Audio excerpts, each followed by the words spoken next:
பாகிஸ்தானுடைய தீவிரவாதம் பயங்கரவாதத்திற்கு முற்றுப்புள்ளி வைக்கும் வகையிலே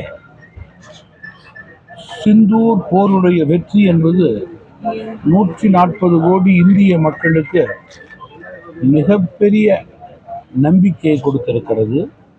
மத்திய அரசை பொறுத்தவரையிலே பிரதமர் மோடி தலைமையிலே இந்திய மக்களை பொறுத்தவரையிலே வரும் காலம் நல்ல காலமாக இருக்கும். அவர்கள் பாதுகாப்பாக இருப்பார்கள், நாடு வளர்ச்சியடைந்த நாடாக இருக்கும் என்ற உத்தரவாதத்தை இந்த சிந்தூர் போரின் வெற்றியின் மூலம் செய்தியாக கூறியிருக்கிறார். எதிர்கட்சிகளை பொறுத்தவரையில் மத்திய அரசுடைய ராஜதந்திர பணி போர், அதன் அடிப்படையில் நம்முடைய வெற்றி நாட்டு மக்களுக்கு கொடுத்திருக்கின்ற நம்பிக்கை, இதை அவர்கள் பாராட்ட வேண்டும். மாறாக சந்தேகங்கள் எழுப்புவது என்பது இது போன்ற மிக மிக மிக முக்கியமான தருணங்களிலே பல எதிர்கட்சி தலைவர்கள் பேசுவது மக்கள் முகம் சுளிக்கும் வகையிலே இருக்கிறது. இந்தியா வல்லரசாக மாறக்கூடிய நேரம் நெருங்கிவிட்டது. இத்தகைய சூழலிலே ராஜதந்திரமான செயல்பாடு தேவை. அதன் அடிப்படையிலேயே நம்முடைய வளர்ச்சி தொடரும், நாட்டுடைய பாதுகாப்பை உறுதி செய்து கொள்ள முடியும். அந்த நிலை பாகிஸ்தானுக்கு கிடையாது.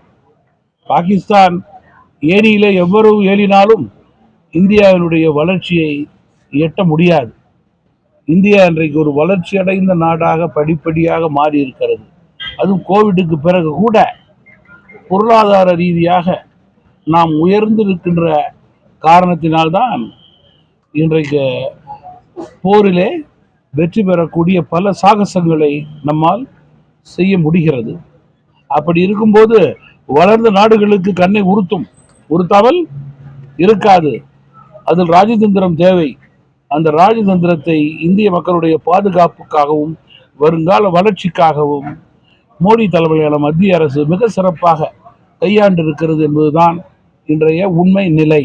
சட்டமன்ற தேர்தலுடைய தமிழகத்தினுடைய முதல் அணி என்பது தமிழகத்துடைய முதல் பெரிய கட்சி அதிமுகவும், இந்தியாவுடைய மிகப்பெரிய கட்சி பாஜகவும் தான். இன்றைக்கு அந்த கூட்டணியிலே தமிழகத்துடைய மிகுந்த மரியாதைக்குரிய கட்சியான தமிழ் மாநில காங்கிரஸ் கட்சி முக்கிய இடம் பெற்றிருக்கிறது. ஏற்கனவே இந்த கூட்டணி வெல்லக்கூடிய கூட்டணியாக மக்களுடைய நம்பிக்கையை பெற்று வளம் வந்து கொண்டிருக்கிறது. உறுதியாக வெல்ல வேண்டும் என்ற நிலையை எடுப்பவர்கள் ஒத்த கருத்தோடு எங்களுடன் கூட்டு சேர வேண்டும் என்பதுதான் என்னுடைய வேண்டுகோளாக இருக்க முடியும். அதில் 100% வெற்றியை நாம் உறுதி செய்து கொள்ளலாம். பாமக எத்தனை தொகுதி தேர்தல் எண்ணிக்கையெல்லாம் தேர்தல் இருக்கும்போது அதிகாரப்பூர்வமாக கட்சியினுடைய தலைவர்கள் கலந்து பேசி முடிவெடுக்க வேண்டியது. இன்னும் அதிமுக, பாஜக, என்டிஏ கூட்டணி, இதில் இன்னும் பல கட்சிகள் சேரக்கூடிய நிலை இன்னும் சில மாதங்களிலே எதிர்பார்க்கலாம்.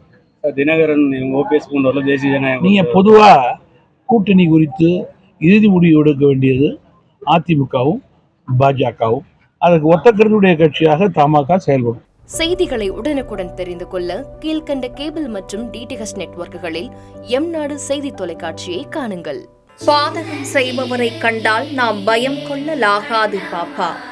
மோதி மிதித்து விடு பாப்பா, அவர் முகத்தில் உமிழ்ந்து விடு பாப்பா.